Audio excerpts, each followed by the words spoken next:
The room hummed with silence, broken only by the rhythmic patter of rain against the windowpane. A soft amber glow bathed the walls, casting long shadows across the bed where two bodies lay entangled, not in passion, but in the kind of stillness born from familiarity. Eli shifted slightly, head resting on Noah's chest, listening to the quiet thud of his heartbeat. It was a sound he'd come to associate with home. "I love the rain," Eli whispered. Noah didn't reply right away. His fingers drifted slowly down Eli's back, drawing lazy circles. "You always say that. It makes me feel like the world's slowing down for a second. Like everything can just pause." Noah hummed in agreement, though his voice sounded distant. Not cold, not indifferent, just somewhere else. Eli tilted his head upward. "You okay?" Noah blinked as if pulled back into the room. He smiled, gentle, practice. "Yeah. Just tired. Long week." Eli didn't push. He knew Noah's job demanded much: travel, clients, meetings in time zones neither of them could track. He also knew that sometimes the quietest lies wore the warmest smiles. Still, he nodded and settled back down. "I like this version of us. No distractions. Just the storm, this bed, and you." Noah kissed the crown of Eli's head. "It's always us. No matter what." For a moment, the words wrapped around Eli like a blanket.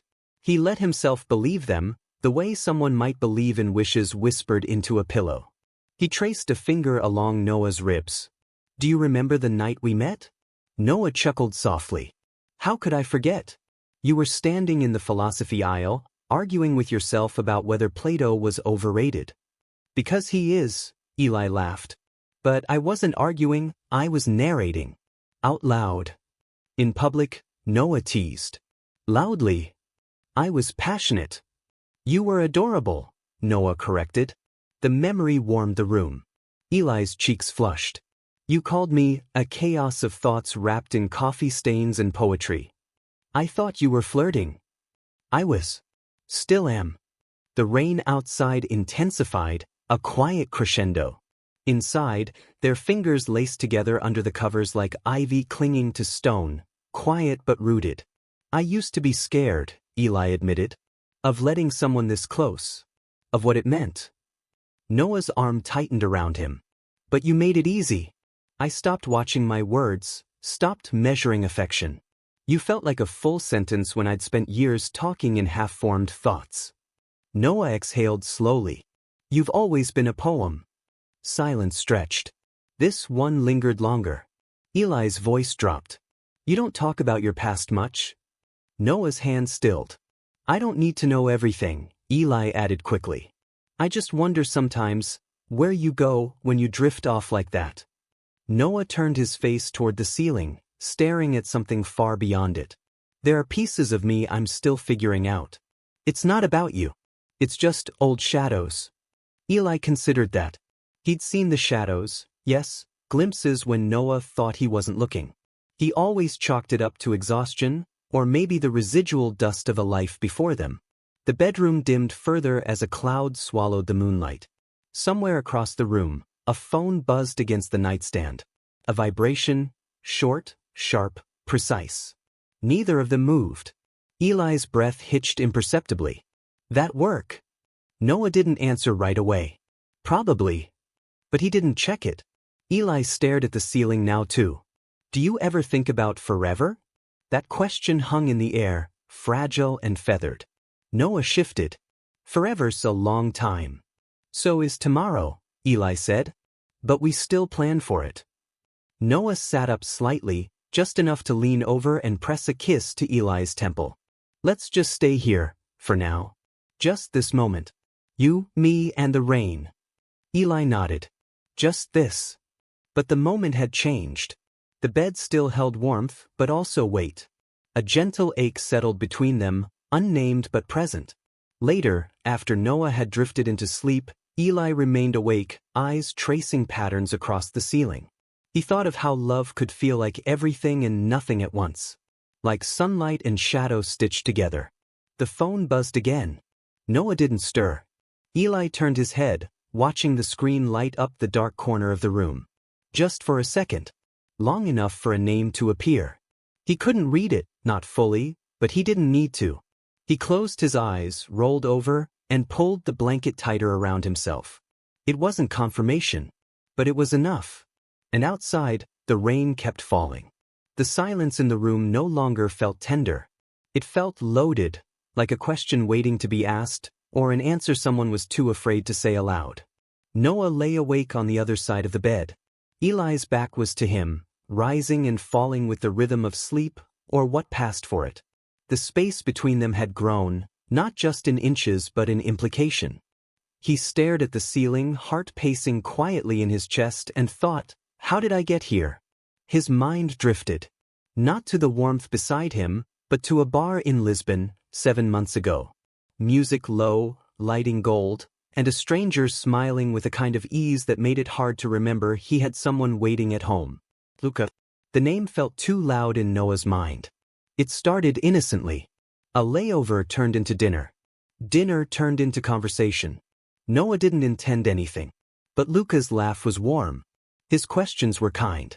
He asked about Noah, not his job, not his role, but him. And Noah, drunk on exhaustion and red wine, answered. He hadn't felt seen like that in a long time. Eli saw him too, of course. But Eli saw the version of him that was curated, polished. The partner, the steady one. Luca saw someone Noah had almost forgotten he used to be. Messy, unsure, selfish. He didn't sleep with Luca that night. He told himself that mattered. But they kept in touch. A few messages. A joke. A photo from a new city. Wish you were here. Always followed by an apology Noah never sent. It wasn't cheating, not then. It was connection, or so he told himself. But then came another layover. Another drink. Another evening where loneliness held his hand too tightly. And then, he crossed the line. It was supposed to be once. That's what he told himself as Luca's fingers brushed his. Just once, to feel chosen again. To feel reckless and unanchored and wanted, without expectation. But once became twice. Then again. Now, lying next to Eli in the soft hush of their shared life, the guilt wrapped around Noah like a second skin. He turned slightly, watching the soft line of Eli's shoulders, the way his breath caught in sleep.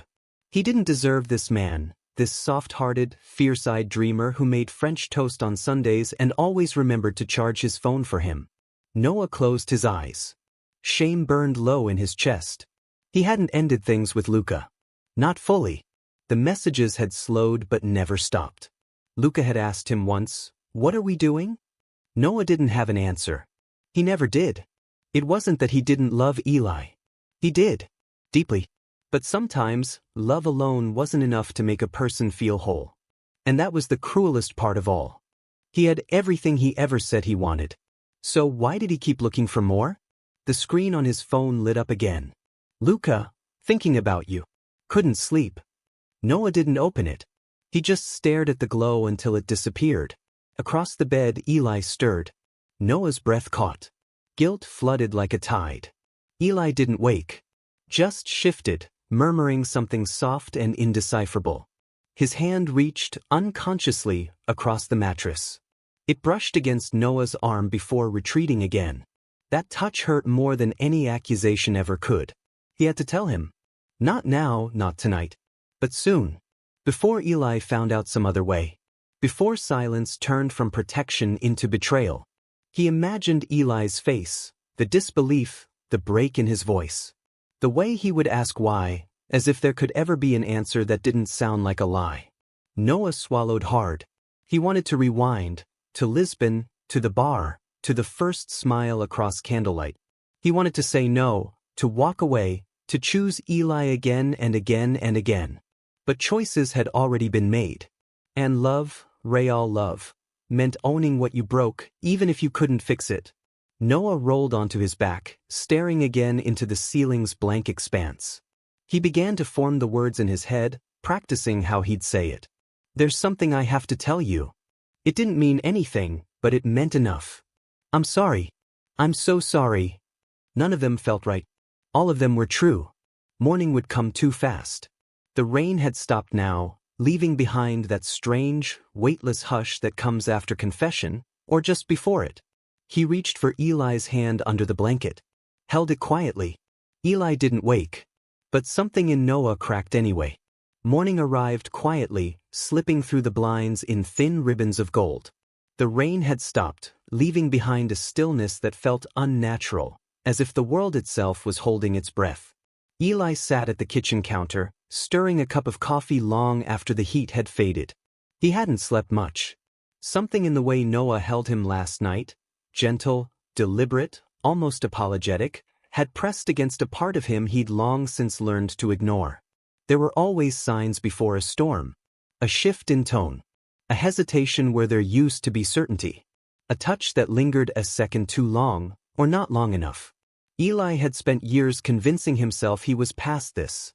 The restless overanalyzing, the instinct to search for fractures in the foundation.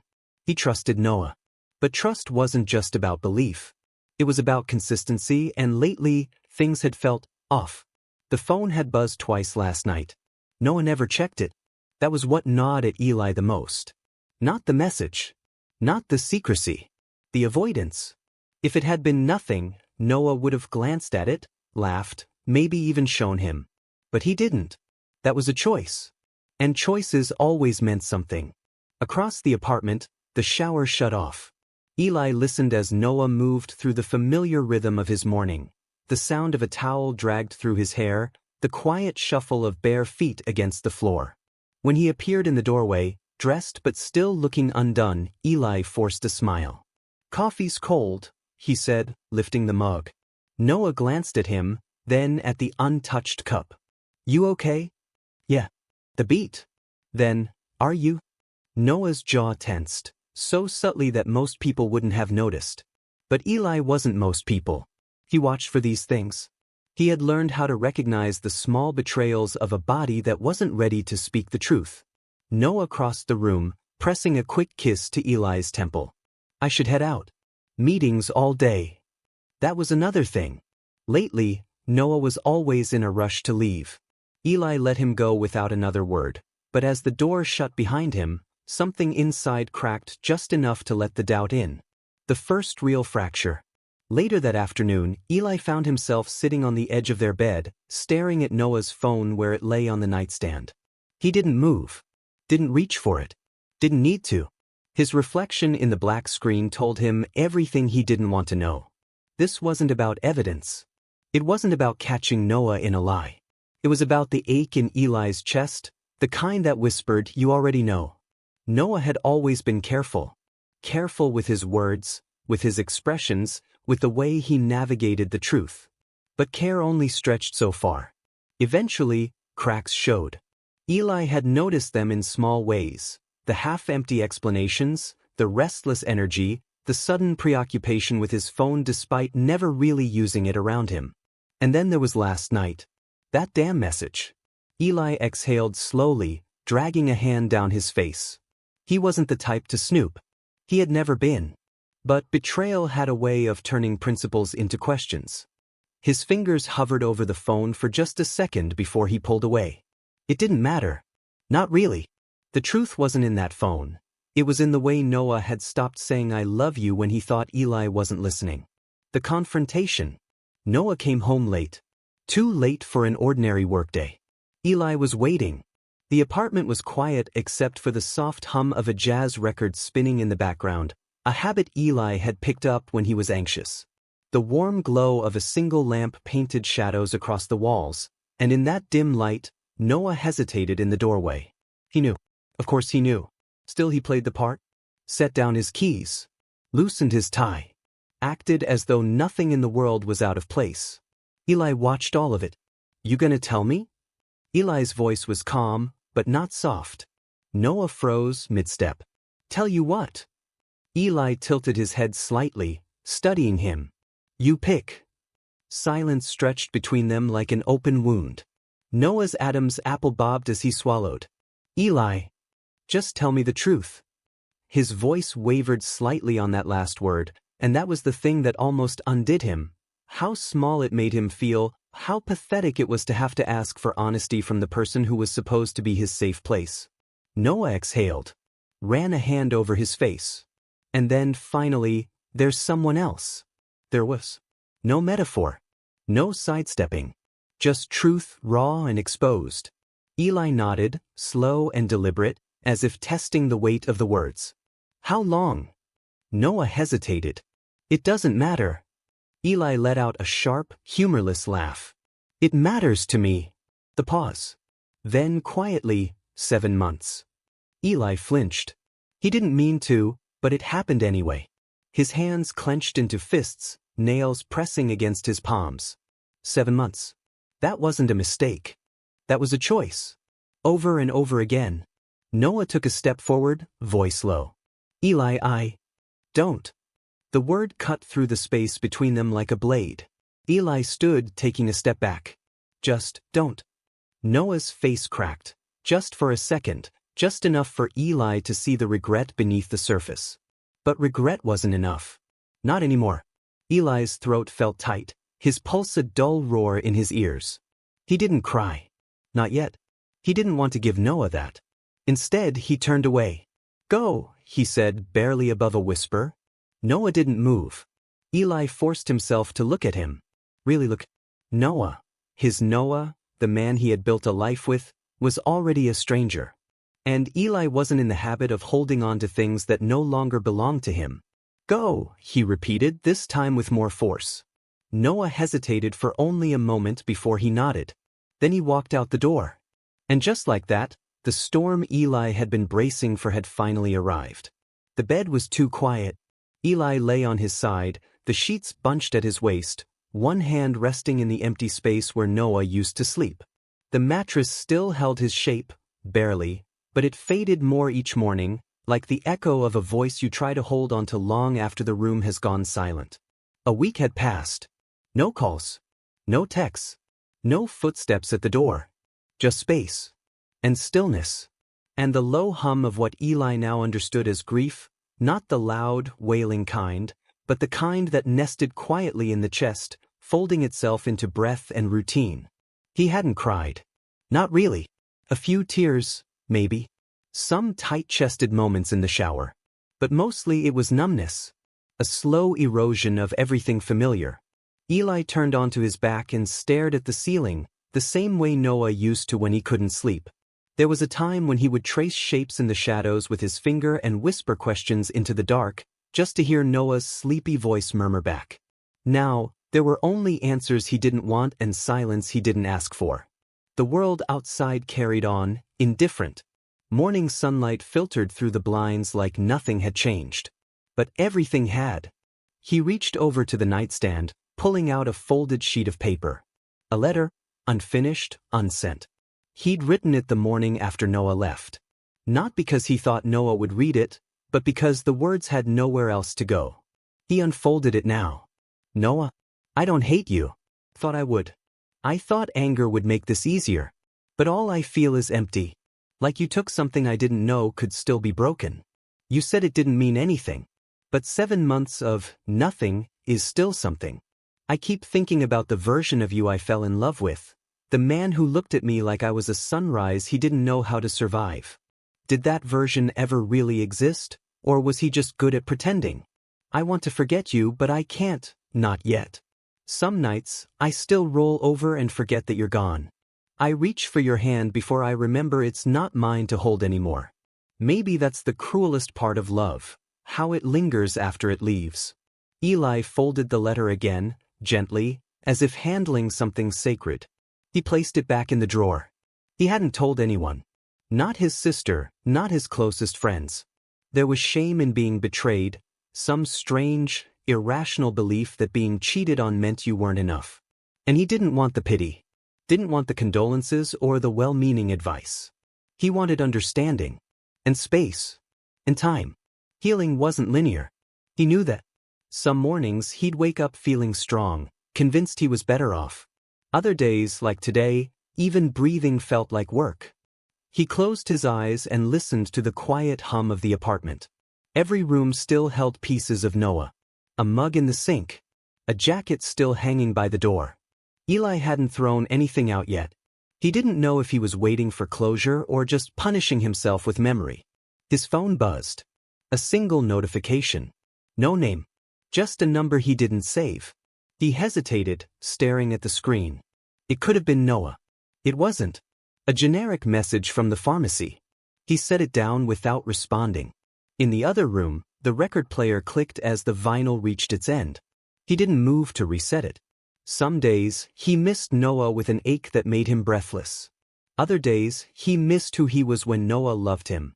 That, perhaps, was the deepest betrayal, the way love leaves but loneliness stays. And yet, he knew he wouldn't stay here forever. Not in this grief. Not in this bed full of ghosts. One day he'd change the sheets. Open the windows. Breathe without tasting regret on his tongue. He wasn't ready for that yet. But he would be. So he whispered into the quiet, "I'll get there." Just a promise to himself. No one else. And then, softer, almost like a prayer, "One day I'll love again.